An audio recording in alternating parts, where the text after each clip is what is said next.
We are tracking poor air quality across Puget Sound tonight. This is a live look over Tacoma. The South Sound seeing some of the worst air quality right now. You see it really just sitting there on the horizon, covering half of Mount Rainier. So we're going to check back in now with meteorologist Adam Claybon for the latest on how long this is going to stick around. Yeah, so we have the weekend, the entire weekend to deal with this, and you can see it's hanging low now. So that's going to be more the issue, that it's in the air that we breathe, and it's creating some issues already for folks who have more of those respiratory issues. Now, here's a look, broad picture. You can see nothing happening here across this side of the country as far as any sort of active weather, but we got the air quality alerts that are up, and then that starts up at 5 p.m. today and will last until 11 a.m. heading into Monday. All of that shaded in the gray, and that's the entire side of western Washington, west of the Cascades. So that's going to be lasting a while. Then you also have across more of the western slopes of the Cascades a fire risk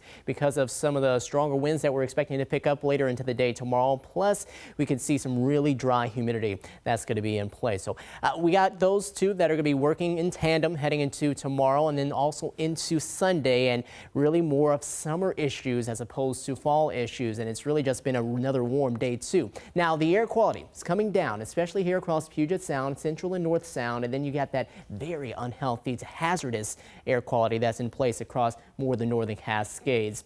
Out closer to the coast, things not terribly bad yet, but check out what happens as we go into the night. Our winds that are coming in more from the north start to shift and come straight out of the east, so more of that offshore flow coming in, and as we go deeper into the night, around midnight, you can see this large plume of smoke that's heading over across western Washington.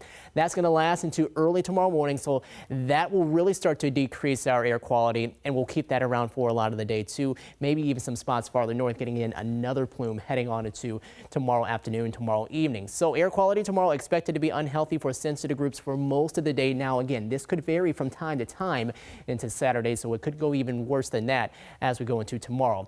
Meaning if you're going to be out for the Mariners game, if you're one of those who are a little more susceptible to the air quality, keep that in mind. Mostly sunny skies, but more of that smoke haze and a very warm day, highs in the mid to upper 70s. Here's Olympia right now. You can see some of that haze that's showing up in the sky as well as all the sun that we have. A little bit of a view of Mount Rainier, but not much of one. 71 west winds coming in at 7 miles per hour.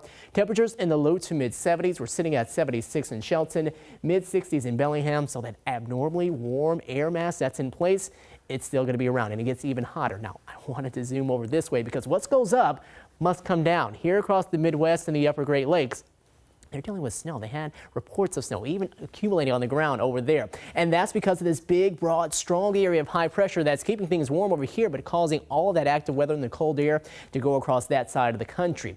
For us tonight, clear skies, a few passing clouds. We'll expect to see fewer of them as we head on into tomorrow afternoon. Here's your 7-day forecast. Tomorrow, 79, 80s. Probably likely heading into Sunday with more of the smoke haze around. We'll cool back down but stay above normal with low 70s Monday through next Thursday, and even a small chance of rain possible next Friday.